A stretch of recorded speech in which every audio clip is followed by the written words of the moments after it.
Start with making a difference. This is the point, right? Your pain points, do something about it. We have become quite apathetic within South Africa. This is the status quo. There's nothing really that can be done. I challenge that because I really believe there is change that can be made. So our solution, I think, is come up with these teams of people that can be on the ground, that can perform functions that government is supposed to deliver on, but may not have the means. How much does that social media and that virality of what you're creating drive this movement? I think video as a medium has the ability to convey emotion beyond any other medium. That's the way that you really create that empathy and that feeling around the brand. We set up beach cleanups, we set up buyback recycling centers. We kind of created a lot of media awareness of South Africa's litter problem.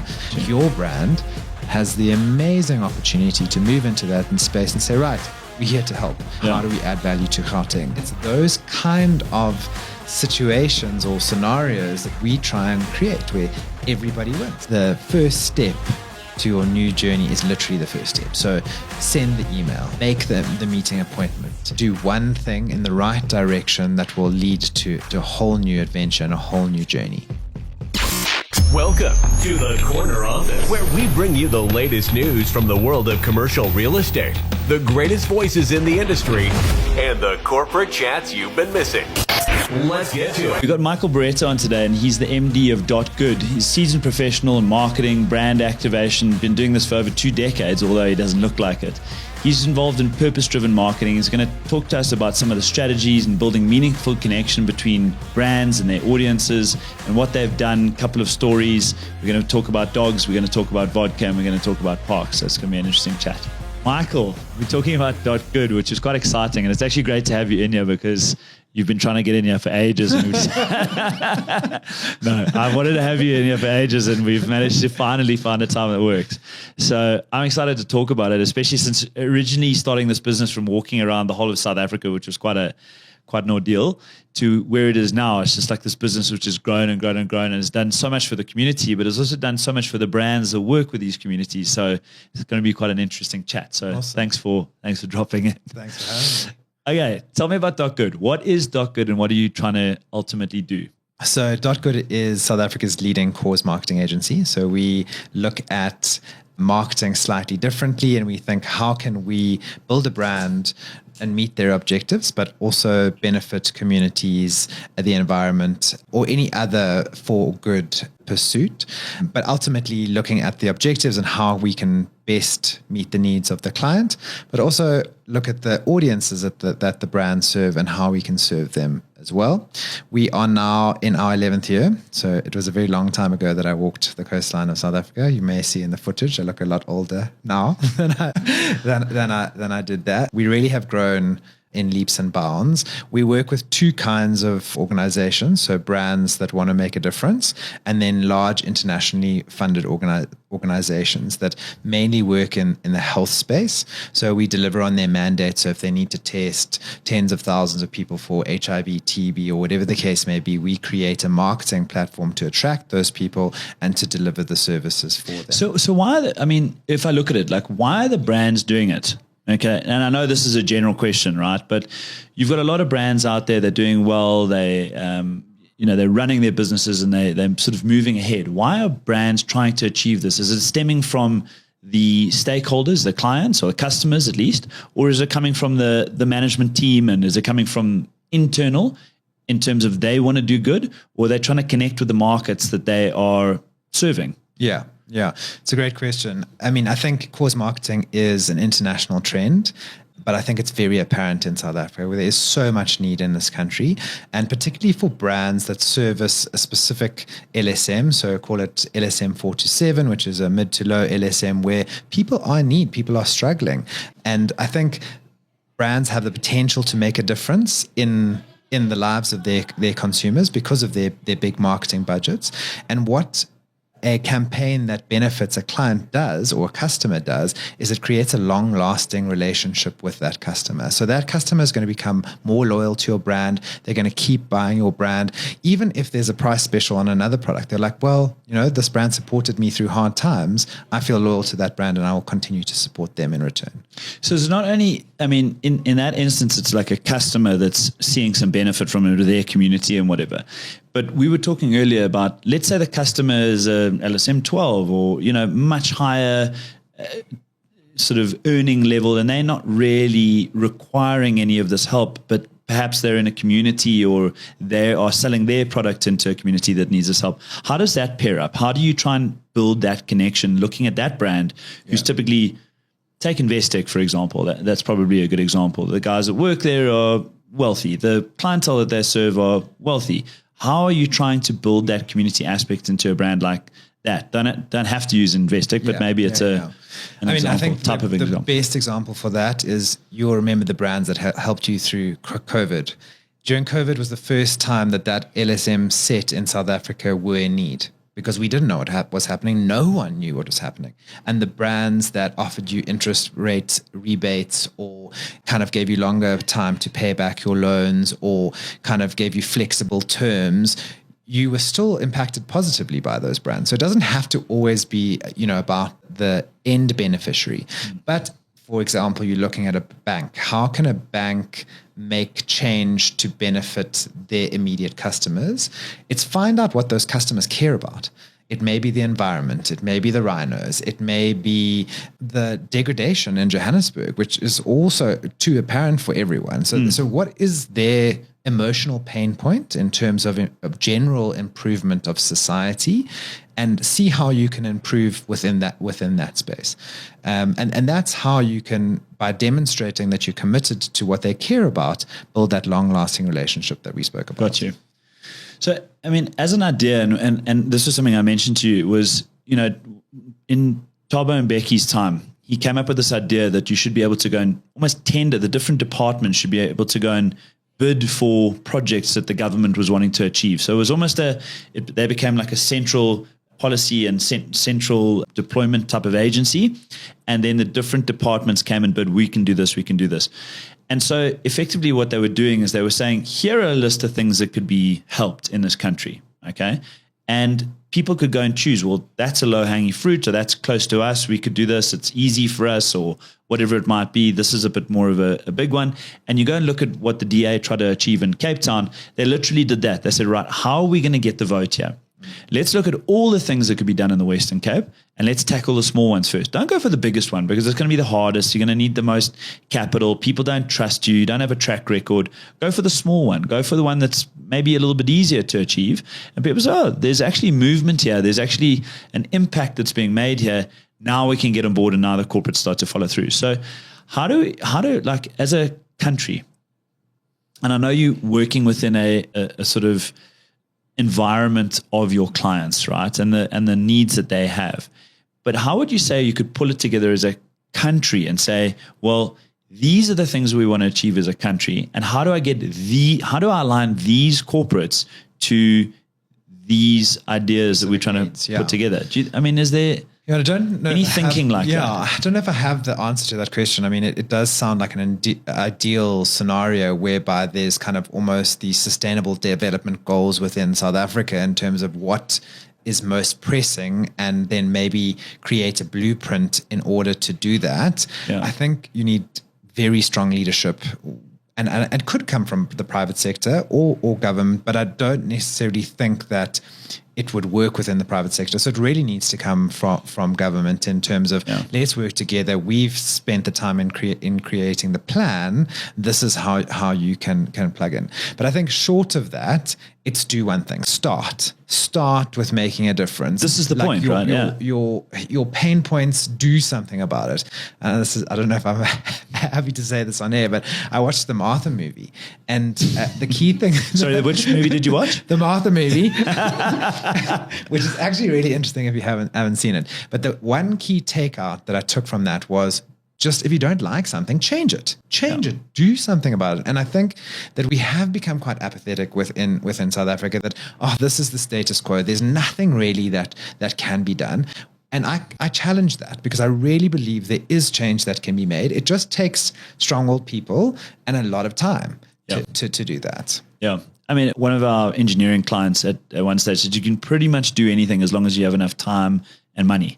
Literally, say something, time and money, you're going to get the thing done. And we have lots of money in this country. There's a huge amount of money here. If you were to, going back to this idea, right? If you were to say, here are some ideas, because you almost want to start aligning, what the guys are going to do. Because, you say you go to a corporate and you say, of your stakeholders, what are the pain points? What's your purpose? Where do you want to go? In a corporate which is doing banking or they're an architect or whatever they're doing, right? They're running their businesses and now they've got to stop and say, right, what do our stakeholders care about? And it's quite a lot of like heavy lifting to do to get through just their client base or their customer base to start off with.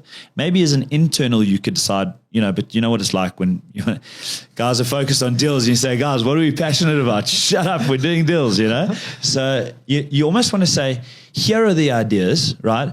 Who's interested in these different ideas, and almost pair the people up with their different, shopping list of ideas, and so they can get some momentum. Yeah. Also, here's the track record of what we've done. I just like that idea. I feel like it feels simple. For me, I always want to know how much it's going to cost, how long is it going to take, what's in it for me. Yeah. What's in it for me, I think, is key. And that's why I think it must be your brand's purpose. So what your organization wants to do in the space, that should drive you in terms of how you want to make change. And also for it to work and for it to be sustainable it must be a commercially minded decision. What is the difference we want to make, and how is that going to make or add value to us as an authentic organization that operates responsibly within this country. One of our clients uses the term to earn the right to operate within communities. That's what every single company should be doing in terms of how they think and how they engage with change. I actually quite like that. Earn the right to operate in communities. So as a business though, as you guys operating in this space, what do you find the general engagement with the client is like? So you start off with a client. So let's say guys are watching now and they say, this sounds fantastic, we'd like to engage. What does that engagement look like? How do you help them to evaluate what their purpose is? Some guys are going to come, it's going to be the perfect client and say, this is our purpose, this is exactly what we want to achieve. But I'm guessing 99% of the time it's not like that. The purpose also changes from time to time. But ultimately we are driven by a marketing objective. So is it that you want to build brand awareness? Is it that you want to create meaningfulness? And that's really what brand purpose taps into. And meaningfulness means relevance and that emotional connection. Do you want to drive sales? Do you want to drive volume of signups? Do you want to change people's behavior with regards to a certain purchasing pattern? Whatever that objective is, we say, right, cool, that is the key objective in terms of your marketing output. But how can we also look at the solution that we present to that client, which we develop, it's custom each time, and make an impact in one way or another, hopefully linked to their ultimate purpose, which they would include in the brief and the counter. If they don't have that purpose, we say, right, what is it that you do? I mean, we had a quick chat before and I was like, you may not have a clearly defined purpose, but you had a very clear picture in your mind about how Galetti can make difference within the communities that it serves. And your community is your customers, who is essentially landowners. And what are their pain points and how do they engage with their ecosystem? So our solution, I think, to you would be, and I think we mentioned it, is come up with these teams of people that can be on the ground, that can perform functions that government is supposed to deliver on, or local municipality is supposed to deliver on, but may not have the means. We hear that a lot.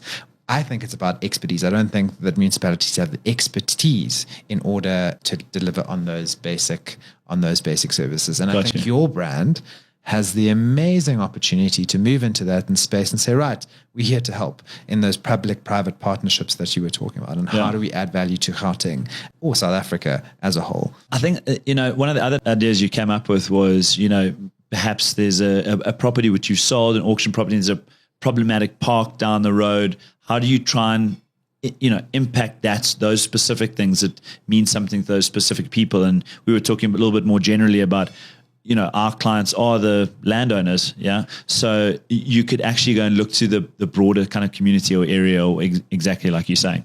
So effectively, like a SID, with the IP and the knowledge that we have, we know who owns all of these buildings. We know what they're trying to achieve, and ultimately it's increase the value of their properties and drive usability. Because if you look at it, I mean, Rosebank versus Santon, okay? Rosebank's got very little vacancy. Santon's got a lot of vacancy. And Santon's a great area. There's nothing wrong with Santon. But what specifically is actually wrong with Santon specifically is the pedestrian doesn't exist. Yeah. It's nothing's outward facing. Whereas you look in Rosebank, everyone's happy to walk around here. You can go up to Proud Mary, you can walk to the mall, through the mall, back out again. It's like a nice environment to walk in. Whereas and trees and all the rest of it. Whereas Santon just doesn't have that right. I think Discovery is trying to tackle that, though. I mean, I have read some headlines that they say that they're trying to create something similar in that same kind of culture, and that's a great way talking about walking. I mean, that's exactly what Discovery and Courage is, right? Yeah. Exercise, being outside, being in nature, and getting your step count in. Yeah. Instead of so that's sitting in the office. Yeah. So I mean, I just think it's. There's so many of these like little things that you can do that become something that, like you're saying, if you go and link that purpose back to Discovery, it has this whole story that sort of pulls through to them and they can really leverage on it. So your business internally, the people that are working there, how do you keep them not only inspired to do what they do, but they're delivering. They're seeing the on the ground impact that they're making. So how does that drive a culture in your business, and what kind of culture are you looking to drive in your business? Yeah. I've got such a great answer to that question. So we recently have just done this campaign called Bread for Bricks, which is for a premier FMCG owned brand, and it's a KZN regional brand. It's a very, very big KZN regional brand.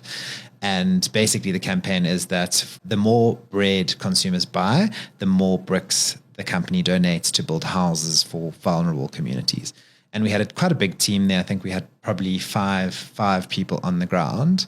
And at the launch, the feeling of seeing the keys handed over to someone who doesn't have a home was the reason that my team do what they do. I cried for 5 minutes. It was such a moving and I hate to say it, but self-gratifying experience because I felt good because we were involved in it. Yeah. And obviously the beneficiary felt great because they got a house. And it's those kind of situations or scenarios that we try and create where everybody wins. The bread brand sold a lot of bread. Yeah. And we gave away 4 houses.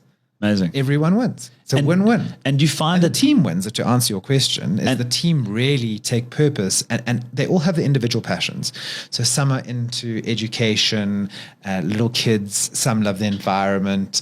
And luckily they all kind of play in these different spaces. So the clients and the campaigns are then directed to them dependent on what their passion points are. So they get to work on stuff that they love every day, which I think is pretty fulfilling. Yeah. And do you find that, when you're going to go choose this project because you've got to link the two together, right? So you said, this is what we're going to do. Is it that community that's getting the sort of, not only do they get the benefit out of it, but they're now ultimately saying, okay, well, there are these 4 houses, right? That community's benefited, but only these few people that have benefited.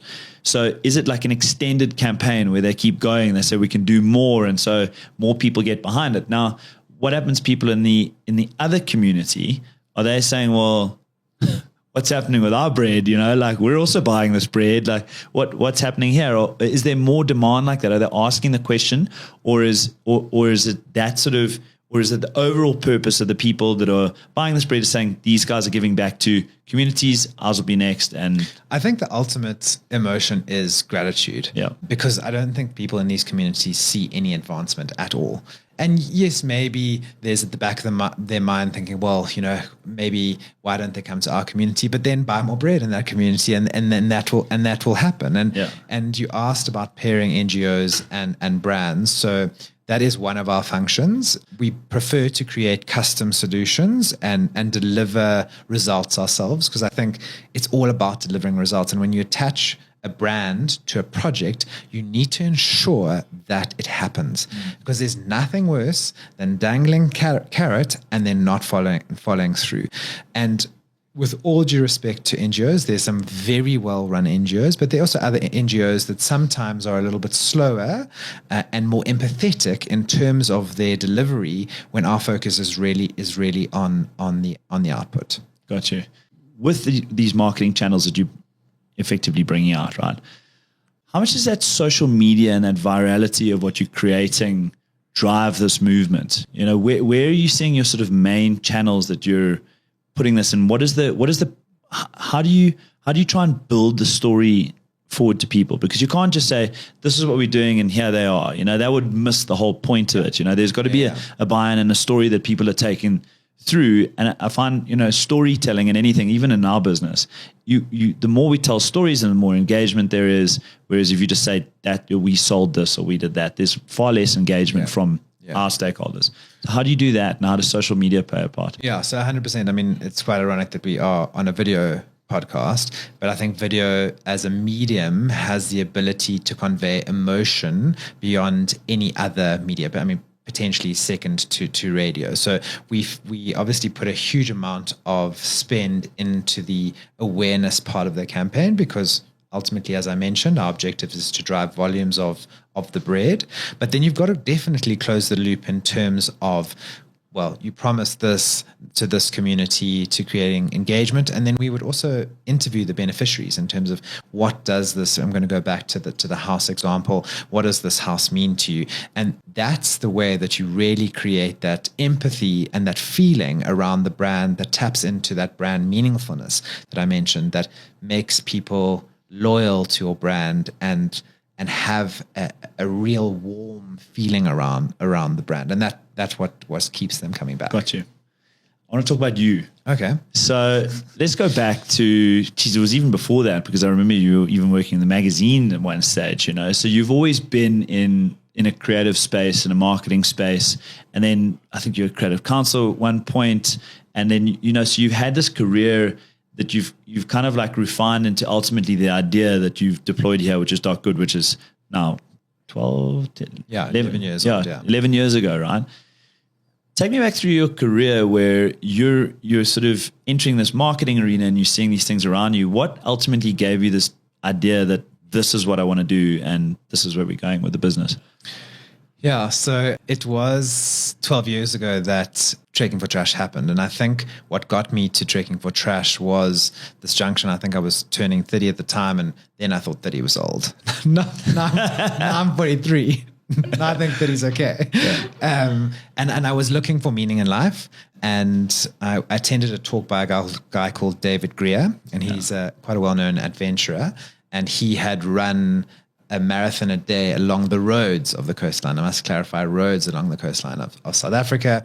And it was to raise funds for his charity, Miles for Smiles, which fixes kids with cleft palates through an operation, which is an amazing initiative. And I was like, wow, what a cool idea. And I run around Zoo Lake, and I'd like to talk about the Zoo Lake project actually.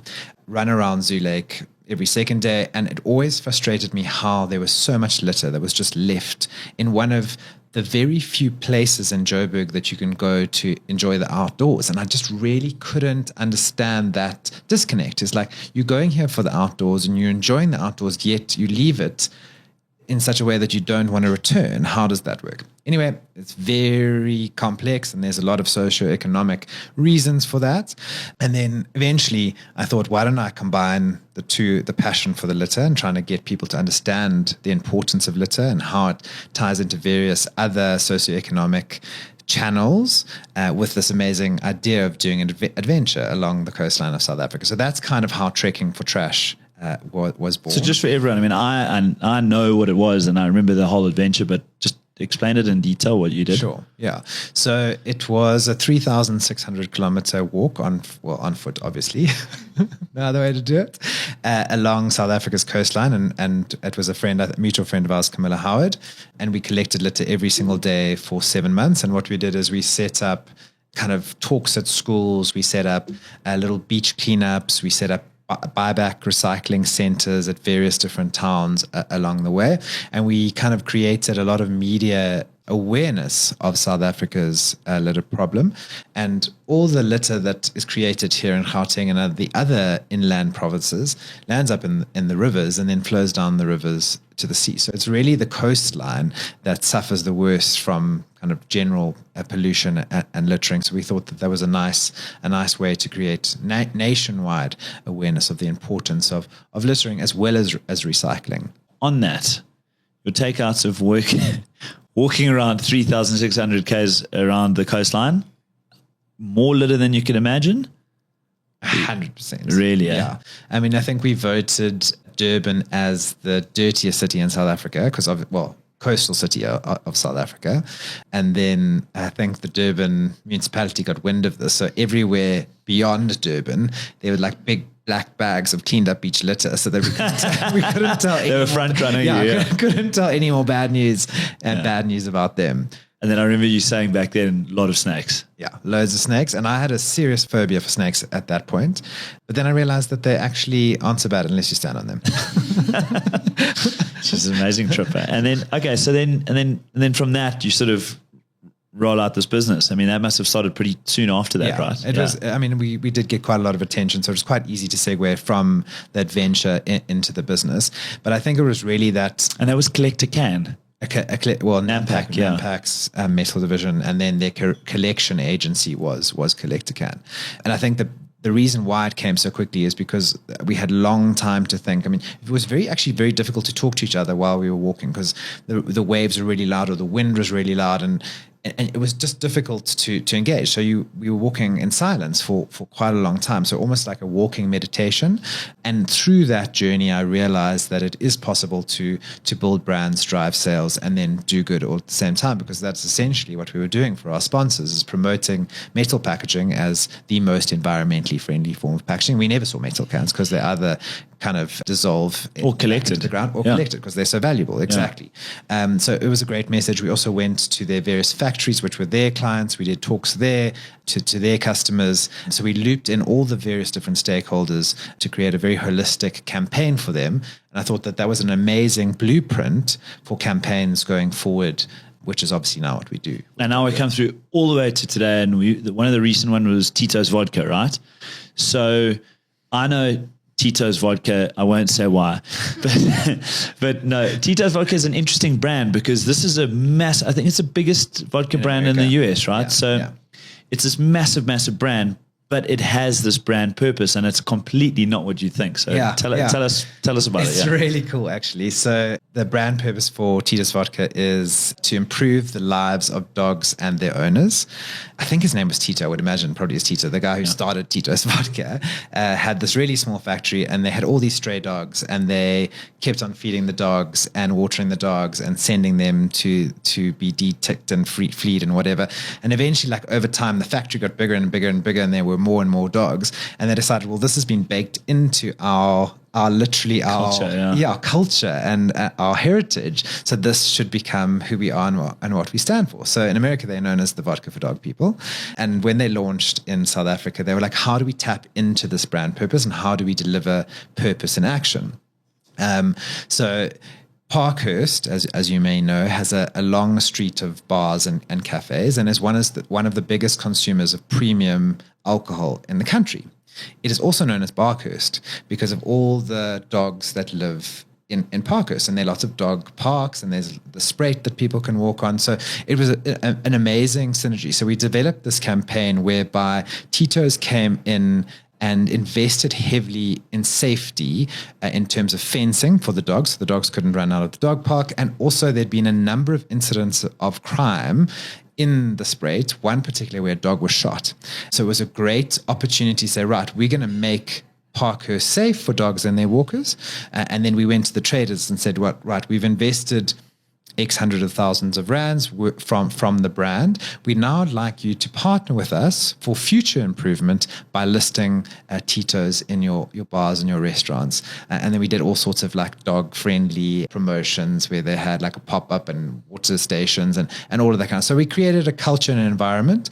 And I think Parkhurst is seen as an opinion leader in terms of lifestyle and entertainment. And I think it kind of just created momentum and traction around all of the wealthy suburbs of Joburg. And I think you see Tito's now listed in all of the bars and cafes. And and so would you say, well, you'll know, but would you say they've seen a direct correlation to what they've been doing and sales? Yeah, well, I think the sales, I think it was 1,500% return in the investment in terms of the sales. Wow. So there's no disputing that doing good is good for the bottom line. Jeez, that's amazing. And I think that's really what we try and drive home. It's not just about philanthropy. I don't really believe in handouts, because handouts, you're never going to see the outcome of a handout. It's like, how do you work with your beneficiaries or your customers to create an ecosystem of, right, we'll continue to support you if you continue to support us. And how do you, I mean, you're dealing with big corporates, big numbers. How are you going to deal with a client with smaller numbers? Although, in listening to the Parkhurst story, obviously they're able to take a margin on what they're selling there already. So it's the liquid in the bottle, and so they've got something to play with in terms of the value that they're the biggest brand in America. They're also the biggest brand in America. So they're massive. They've Yeah. got some budget. Yeah. So, but I mean, how do you deal with sort of smaller businesses, the SMEs, outside of the major corporates, or is it just the major corporates that is your focus?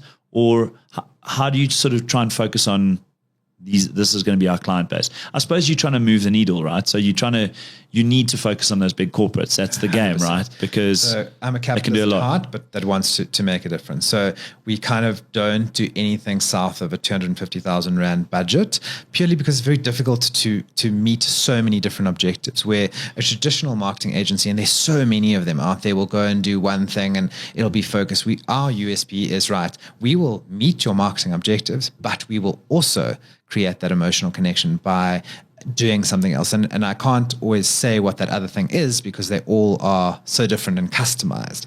But doing good as well as meeting your business objectives is how we differentiate ourselves within the market. Amazing. Yeah. How do you feel about it specifically in South Africa and Johannesburg, right? Because Johannesburg's had a bit of a hard rap in terms of everyone moving out of Johannesburg. Well, actually, I read an article the other day, and it's the semigration hotspot, Johannesburg. So really, yeah, but that was from last quarter's figures. Yeah. So I think, but listen, there's a lot of, I think, given a lot of the positive news coming through the GNU, and this is happening, and business confidence is up, and people are ready to spend and are excited about what they're doing. Right? You're running a business in Johannesburg. Yeah, the guys are purpose and what they do and all the rest of it, but how do you think you can drive that sort of as a leader in business in Johannesburg to attract the kind of talent that you're attracting? How are you keeping that business in a position where it's a place that people want to work outside of they're achieving good, outside of the business, more in terms of let's unclip it from what you do and say, just as a business in general, as a leader of the business, what are your sort of leadership ideals? What are you trying to create? How are you making it a place that you actually want to work? Yeah. Yeah. I think it's salaries and a working environment. Aren't they the two check things? No, I think empowering people to take their own initiative, take their own lead, find projects. So often when we receive a brief, is like, what is the project that you're passionate about? Does it meet the needs? Or can we find a similar project that you feel that can be used as part of this project? And also creating a culture of diversity, I think is hugely important within the context of Gauteng. We have all the colors of the rainbow. We have all the genders of a rainbow. We have all the sexual orientations of the rainbow. And I'm really proud to have created a culture where people feel safe and people feel accepted. And I think it's that autonomy, I think, really gives people the sense of pride in what they do. And would you say, I mean, in terms of the culture of the business, would you say it's like a performance culture, or would you say it's a culture where the the best ideas go to the top, and it's really sort of a place that you feel inspired to bring ideas to. Like, what are you trying to create on a day-to-day? Yeah, I'd love to be an inspiring business, but I think in reality, what it comes down to is delivery and making sure that our projects deliver with excellence. So I think we definitely are an outputs-based agency and focus on making sure that things happen on time. So quite task-orientated in terms of output, but obviously the team has the freedom to come up with creative ideas and present them internally. I mean, we always lead with the idea with the client. I always think that sometimes part of the problem is the client's always looking for the most creative idea when it's not the creative idea that's going to solve the problem. It's like the most logical, most practical. Execution. Yeah, execution is the most practical problem or solution that hasn't been delivered well that is going to solve your problem. So that for me is a constant balance, is how do you kind of present the big fluffy idea that everyone gets super excited about, that also has impact, that also drives sales, but then also have that level of practicality that actually does move the needle in terms of the things that it needs to do. And where do you see corporates going sort of next year? Do you find it's been like a more difficult market? People have been constrained. There's no real GDP growth up until now. We've had problems with power. We've had problems with water. We've got more problems with water. There's been, South Africa's come out of a very bad news environment for a long time. Yeah. Where do you see your entire market going and the sort of positive business sentiment and investment sentiment has got to drive your sector, right? How do you see that impacting? How do you see 2025 unfolding? And where do you see South Africa in 2025? What are you feeling in the market, in your business and with your clients, and what are they saying? Yeah, I'm feeling very confident, I think, despite the lack of growth. I think that it will grow, and it will grow with time. I think we all know that. That's why we're here, and this is why we're putting in the effort. I think what this time reinforces is the great need that we have within the country, and the need to take ownership of those needs and to tell a brand story around those. So for our business, I am optimistic. I think going forward beyond 2025, I think the idea of, we spoke about CSI and marketing, I think the idea of CSI will kind of fall away, and it's going to become one objective in terms of communication and marketing. What is it that your business wants to achieve, and how do you do that with both the need of the community and your business's need? So gone are the days where I think you're going to see ads out there. This is what we do. This is what we sell. This is our promotion. It's going to be more of a dialogue. How can we help you, consumer? What is it that you need from us in order for you to stick and stay loyal for us? And also, relatively new concept within South Africa, course marketing. I know that we say it's been around for 11 years. Really, it's only been in the last 3 years when it's gained popular traction, where people understand what it is. And I think it was post-COVID that once people that were privileged in this country actually understood what it was like to be in need, they were like, oh my gosh, there is opportunity for brands to make change within this space. Yeah. And globally, as a trend in terms of cause marketing, who would you say is the sort of who's leading in that arena? Yeah, I mean, I think the UK is really good. I mean, also it's got a number of different categories within the Cannes Lions and all of those kind of things. So it is internationally recognized. Mexico delivers some amazing work as well in terms of the impact space. I think it's probably the countries that have the ability to make change that really deliver groundbreaking work, where I would say the more Northern Hemisphere solutions are very kind of lofty in terms of their concept, as opposed to like that really gritty change that we're trying to create in South Africa. Yeah, I suppose here with not a massive amount of money that the corporates have to invest, you can actually make quite a massive impact on people's lives, where, like you're saying, it's a little bit harder in the UK. Tell me, if you could give sort of one thing for corporates to think about now, just sort of an idea that people could think about at their corporate, like not only what are you trying to say, but how do you formulate your purpose? What would that be? Sure, it's a very difficult question to answer, but I think I think the nature of your business really is the first step in terms of defining your purpose. So what is it that you do? Like, do you sell building? Do you auction buildings? Using a very obvious example here. And how can what you do commercially leave a lasting legacy beyond just making money? And it doesn't, and I think often people go, for example, your building company is not going to go and support the SPCA. There's a massive jump between building and animals, unless you suddenly go into cattle farms, auctioning cattle farms. There's no real correlation between the cause. We're in the built environment. Built environment, 100%. So what difference can your company make within the built environment? And then I would have a workshop with your key stakeholders, starting with your staff. It's like, how do you feel, saying to your staff, how do you feel we can make a difference? What is it that you feel passionate within the context of what we do? Then kind of sense check that with your external stakeholders. Like, does this resonate? Does this add value to the authenticity? Because with all this transparency and social media, everyone knows what your company does. Does this add value to who we are as a company? Because that's critical to a brand purpose. And does that elevate the way that your consumers see you? If it does, great. Find a cause, find a way to do it. And then I think the key advice is do one thing. You asked me off air, what was one of the key things that I learned from a business perspective from Trekking for Trash. And I think the most interesting thing is like the first step to your new journey is literally the first step. So send the email, make the meeting appointment, try and do one thing in the right direction that will lead to a whole new adventure and a whole new journey. Yeah.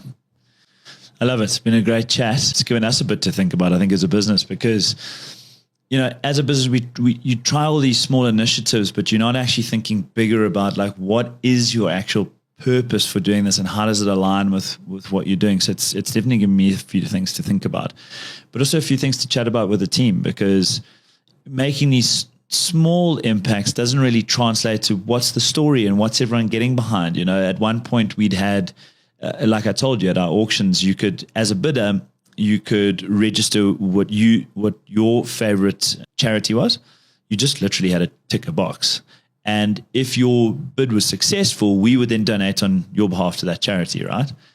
So people just wouldn't tick the box. Yeah. There was no story to it. Yeah, it's not meaningful. They may not even know those NGOs that they're listed. And I think maybe even with that simple concept is you flipped it on its head and say, right, you could nominate a charity. Yeah. That then created meaningfulness for them because they knew the charity. They've got an emotional connection with that organization. Yeah. So by ticking the box, it goes, I can give to that because I know that they're in need.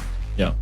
Yeah, and so that's exactly what it was. That's how we try to change it. But it really needed more of a story. Yeah. It needed more of a purpose. So, yeah, amazing, mate. Thank you for coming in and chatting to us about it. Thank you. It's been an interesting one. Glad you finally said yes.